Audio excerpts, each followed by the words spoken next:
Bueno, Alejandro, Dale. yo vengo leyendo cosas suyas desde el secundario. Quería preguntarle, así como dato de color, ¿cuáles fueron los primeros libros que leyó, los primeros libros que lo marcaron? Que se recuerda de haberlo leído más de una ocasión, un libro que haya dicho, caramba. Sí, sí. Yo creo que mi primer contacto con los libros fue muy caótico. Yo aprendí a leer muy tempranito. En casa se leía mucho, había muchos libros en el piso, en las mesas. Eh, Mi madre, mis tías, vivíamos en una casa grande, eran docentes y andaban los libros por ahí, de manera que eh, casi tengo un recuerdo muy difuso de esos primeros años. Pero estamos hablando ya de una lectura consciente, de una lectura de- más completa, ¿no? Y tendría que nombrar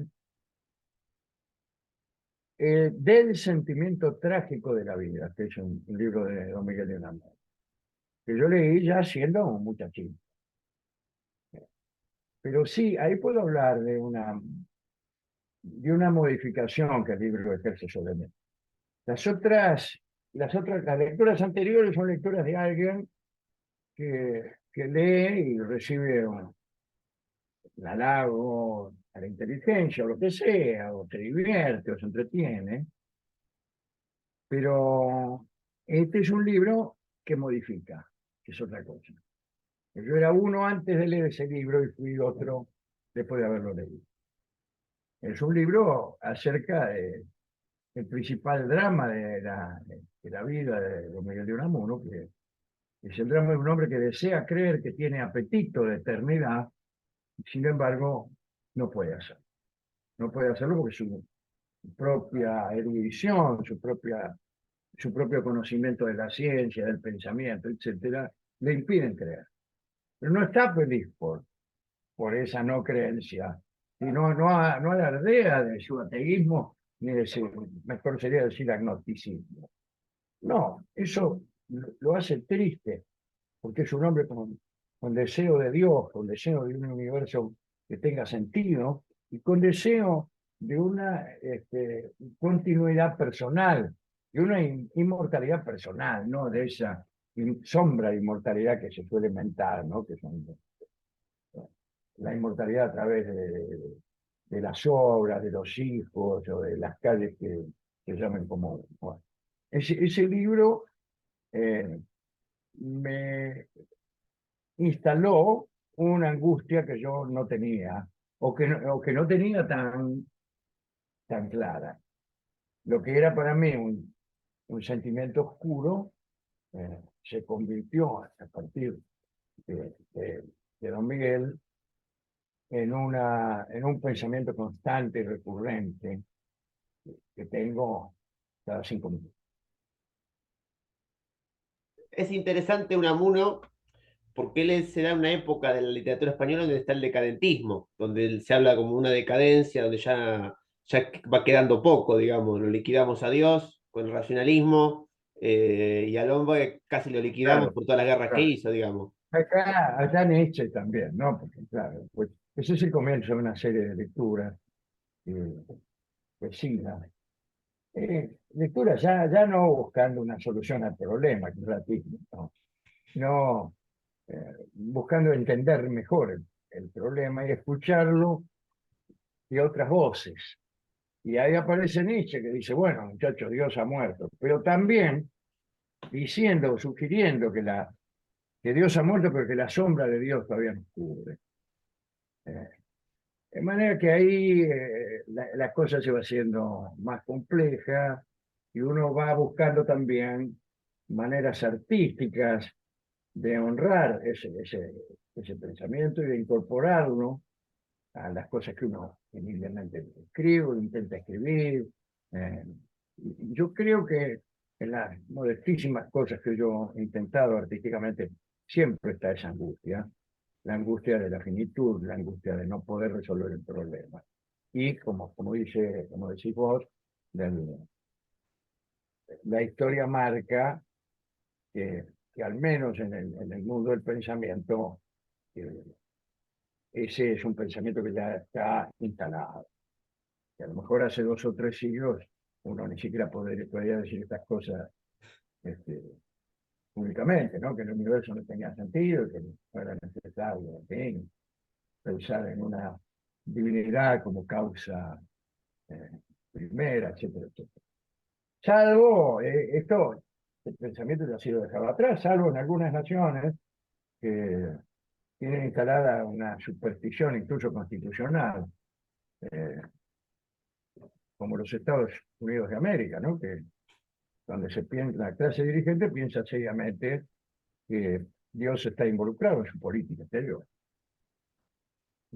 Y tiene forma de billete, Dios. Y hasta tiene forma de billete, claro. Sí, ¿no? Yo fui a un colegio secundario evangélico y nos decían en el secundario, una vez una charla, eran todos muy creyentes. Y una vez un preceptor me dijo, si Dios no existiera, sería deseable inventarlo. Porque Sí, dice, claro. Yo creo, en la segunda parte de ese dictamen, creo. Es decir, si Dios no existe, vamos a inventar algo. Que parece más razonable, ¿no? sí, Vamos, por ejemplo, alarguemos nuestra vida y tratemos de que la justicia que esperábamos que Dios impartiera, en alguna medida podamos impartirlo a nosotros. Y en otro punto también está el anhelo de Da Vinci. Voglio facere miracolo. Bueno, quiero hacer milagros. Y el hombre también quiere hacer milagros. Ya que Dios no existe, hagamos nosotros los milagros.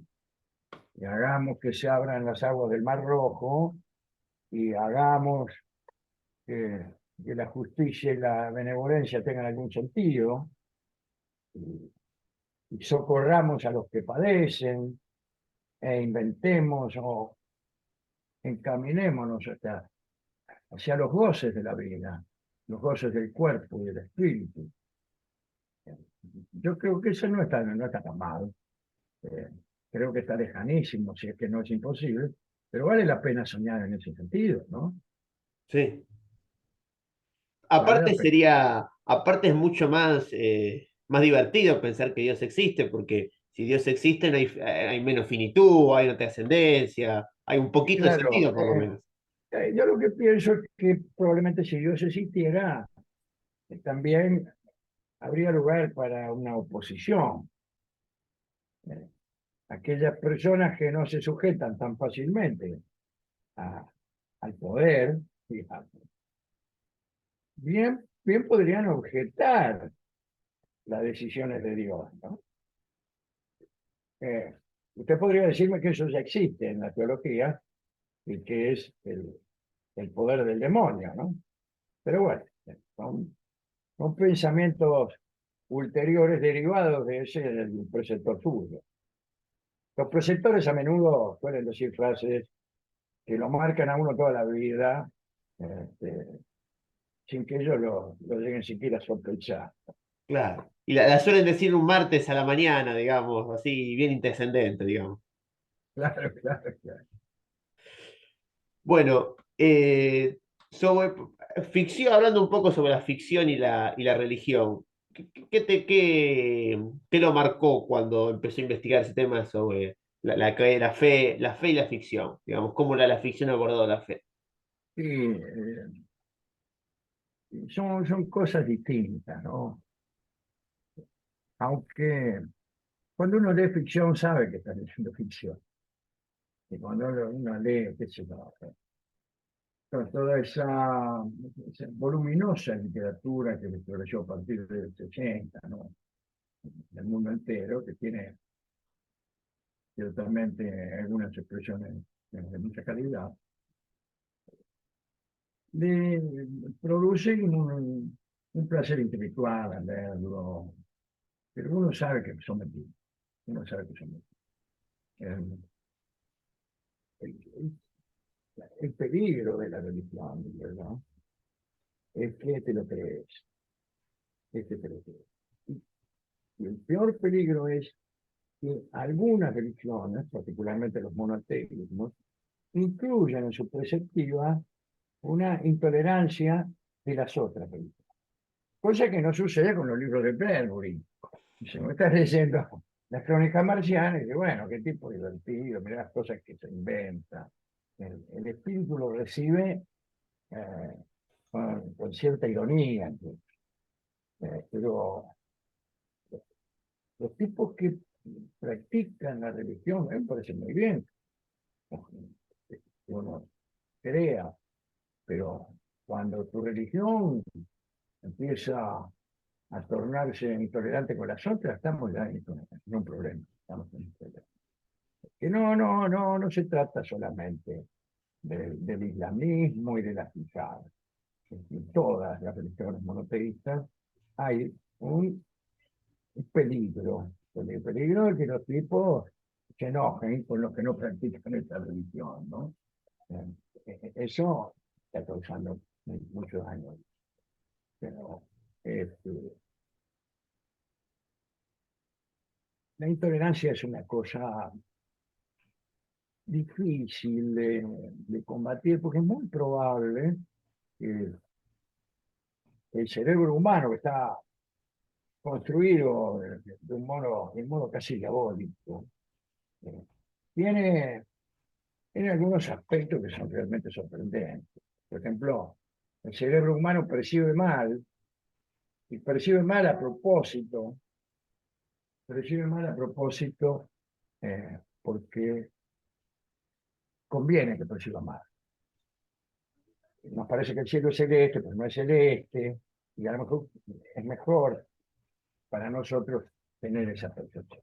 Y está preparado también para engañar el cerebro, y para dejarse engañar, para permitir que otros nos engañen. Tal vez eso tiene que ver con la forma tan cruel que tiene la vida de, de dividirse a los efectos de la alimentación en depredadores, víctimas, etc. Lo que quiero decir es que es muy difícil convencer a alguien de que sea tolerante, porque a lo mejor la intolerancia forma parte de los mecanismos de defensa que tiene el ser humano en tanto que sistema ubicado en un entorno que a menudo es peligroso. sin duda. ¿El capitalismo es una religión? Es una ¿Religión? religión, y parece, ¿no? Me parece porque tiene sus creyentes eh, y, y tiene también una cierta intolerancia con los que no creen en él. Y tiene también unos sistemas para castigar de algún modo a los que no son creyentes. Y, y tiene también otro elemento que es que si uno empieza a indagar, cuanto más indaga es más difícil creer en él. Eso es lo que pasa con el capitalismo. No es que uno se ponga automáticamente del otro lado, por la forma de una posición socialista, lo que vos quieras, ¿no? Es muy evidente que no funciona.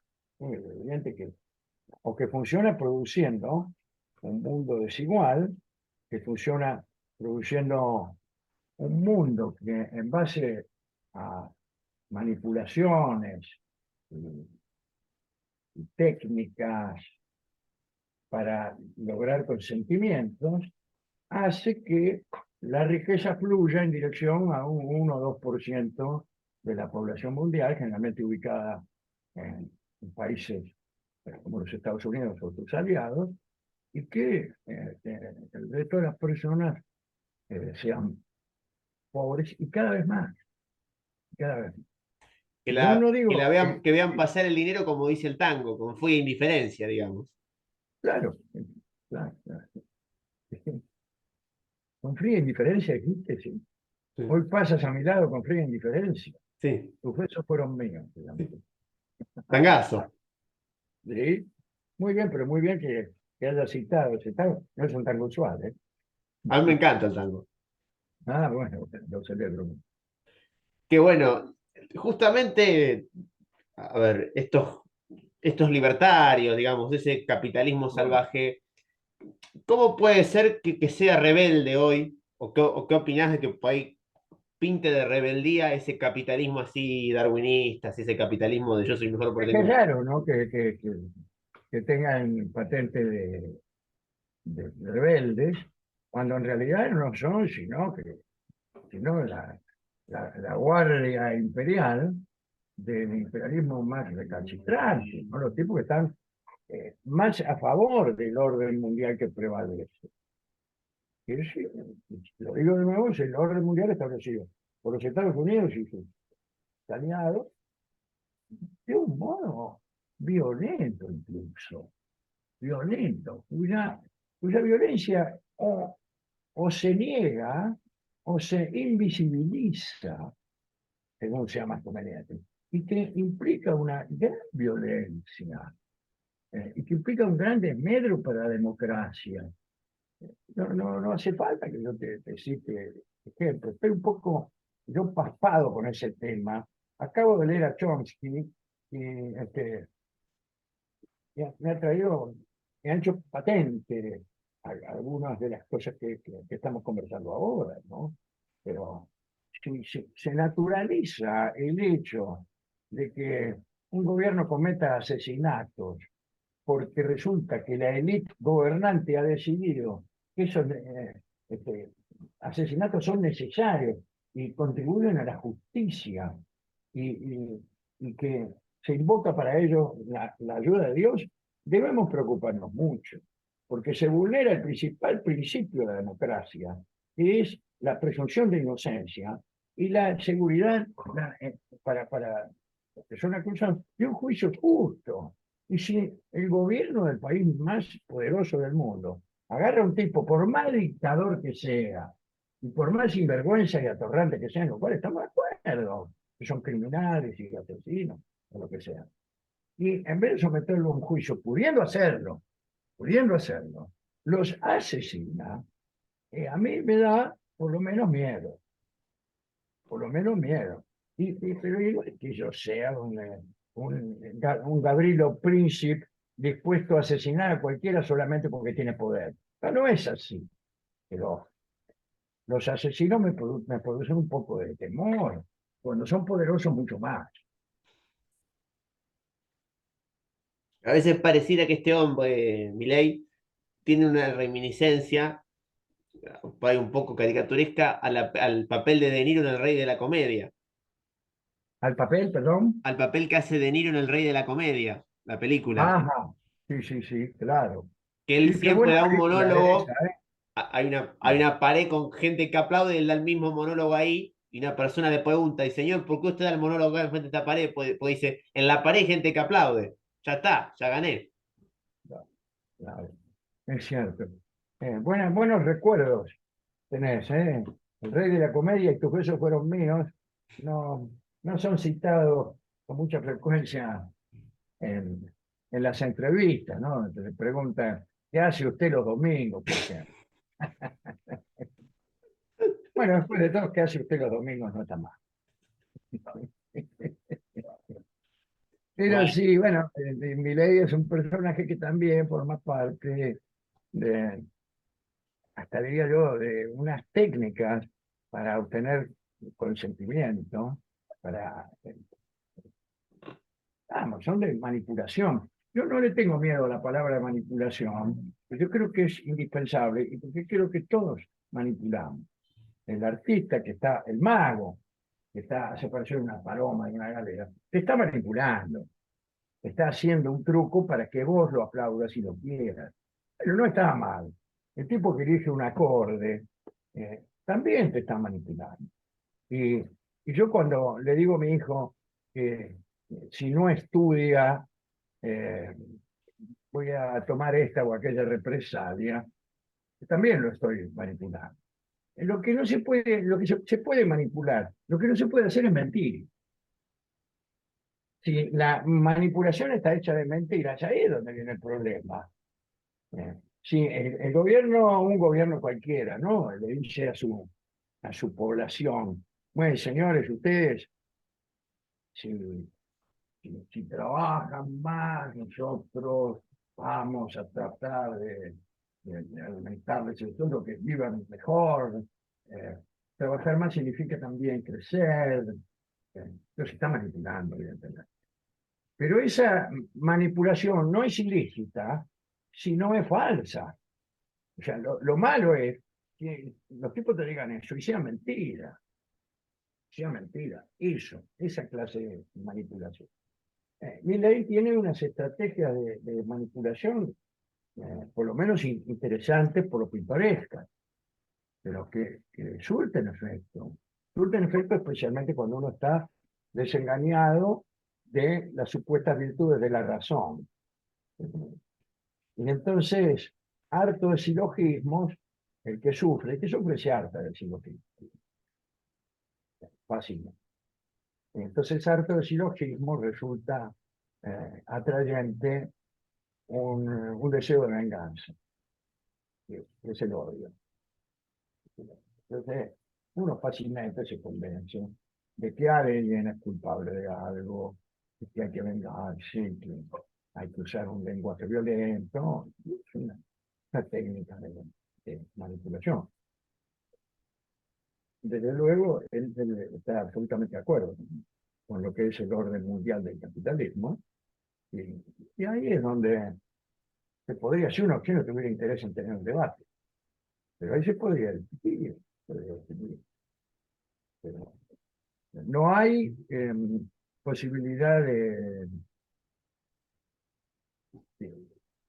se puede discutir y debatir, pero esas son piezas de conversación, lo que no hay posibilidad es de alianza política. Entonces, ¿Se puede decir, o no sé qué opinarás, de que por ahí el peronismo perdió cierta irreverencia? sí, hay una parte de tu frase que por la computadora esta no está muy bien, que no termino de escuchar. El último 10% no lo escuché. Que dice que si pensás que el peronismo perdió su irreverencia. Su, Irreverencia. su irreverencia, ahí está. Eh, Está bien. No es que la haya perdido. Cuando se ejerce el poder, uno está un poco dificultado para ejercer la irreverencia. En general, la irreverencia es más fácil de ejercer cuando uno es oposición. Pero yo creo que el peronismo es siempre oposición. ¿Oposición a qué?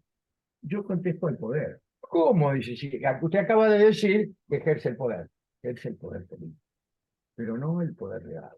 El poder real está en otra parte, que es allí donde hemos dicho.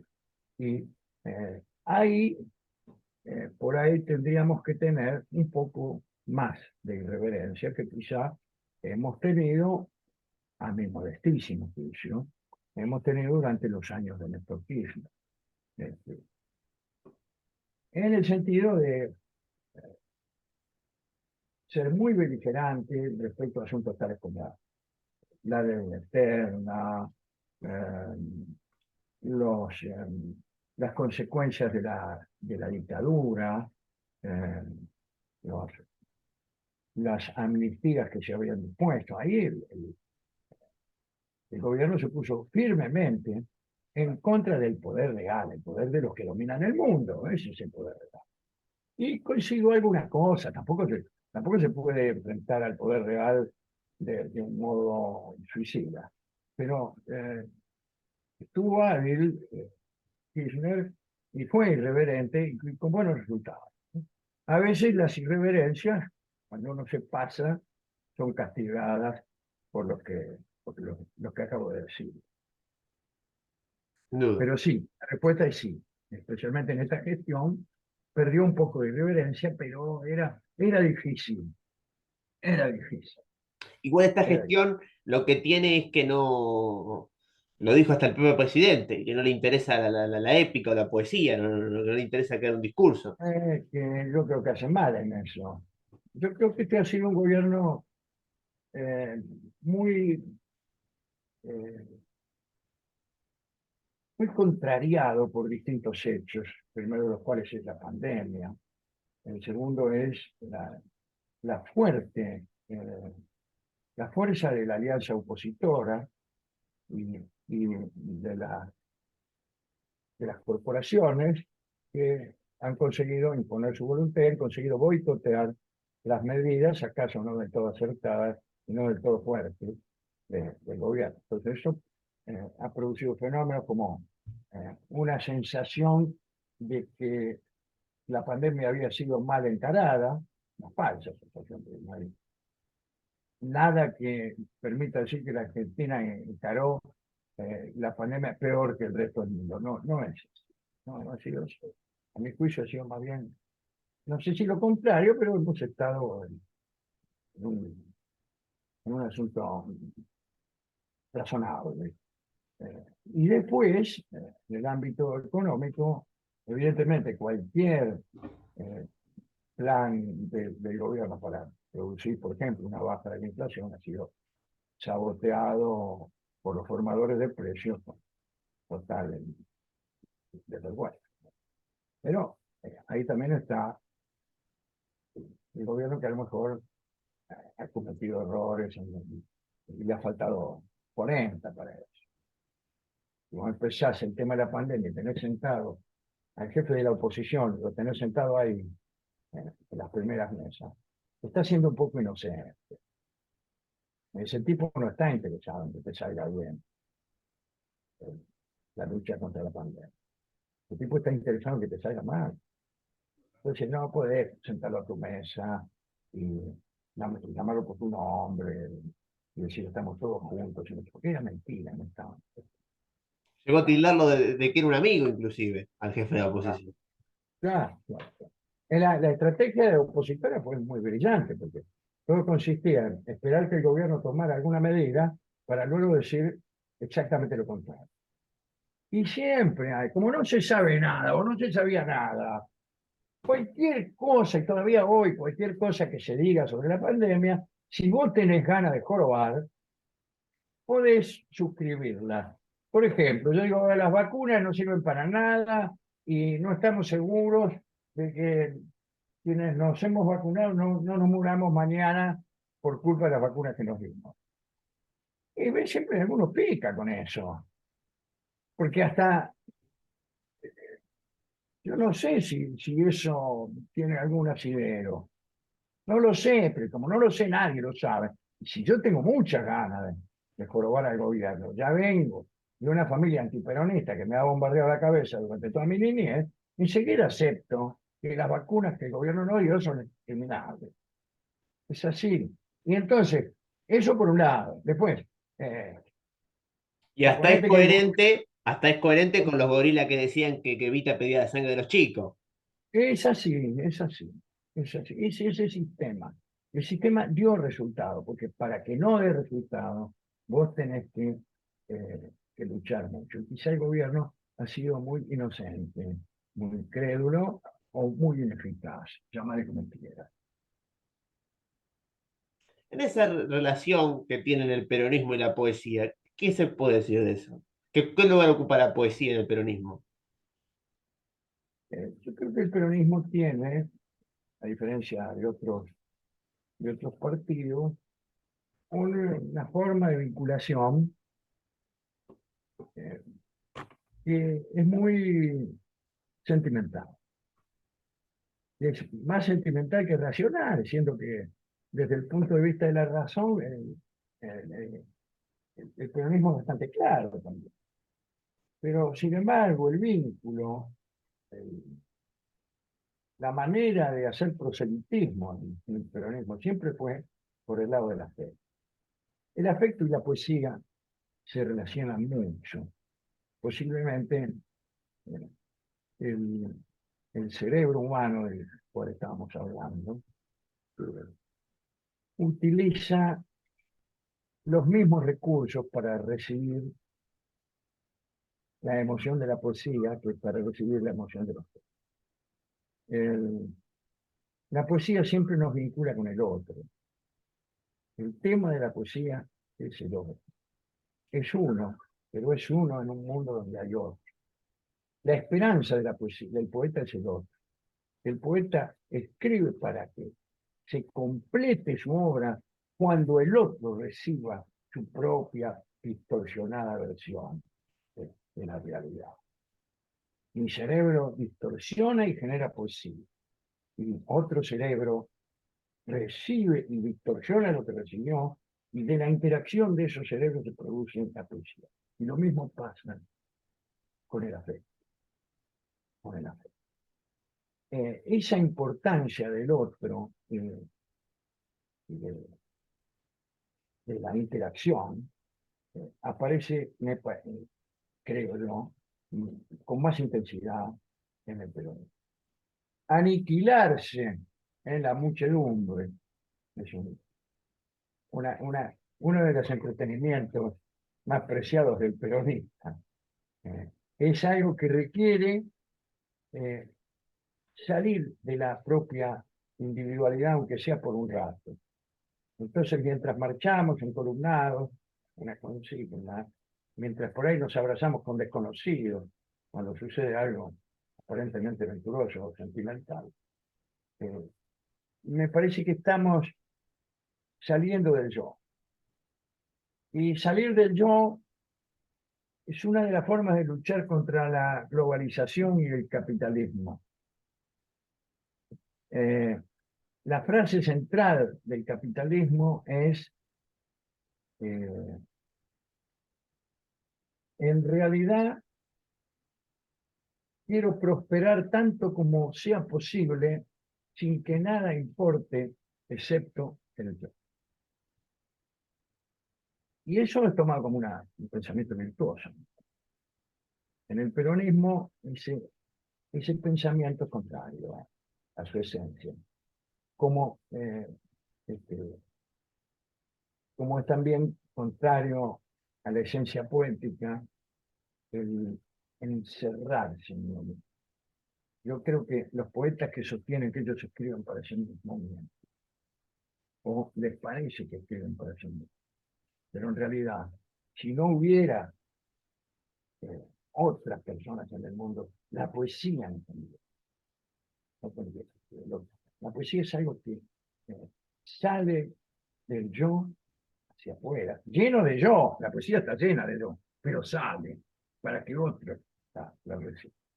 Y al mismo tiempo el consumidor de arte está recibiendo señales, tendiendo puentes en medio de la soledad esencial de nuestra vida. El puente es la poesía y otro puente es el afecto. Y eso tiene mucho que ver con el peronismo, y no sé si tanto con el Partido Conservador Popular. Inclusive en la marcha peronista, su inicio es el de una marcha militar, pero después es bastante un tango la marcha peronista, ¿o no? Es muy un tango, sí. Pero empezar a decir los muchachos. Los muchachos no es una palabra militar, es una palabra de tango. O Pues todos para que reine en el pueblo el amor y la igualdad. claro, sí, sí, sí. Para que reine en el pueblo el amor y la igualdad. El amor, el amor, ¿no? Sí, sí. Aparte que tiene su grabación, eh, digamos, más célebre, es la de Hugo del Carril, sí, todo el tango. Bueno, ahí corto la grabación.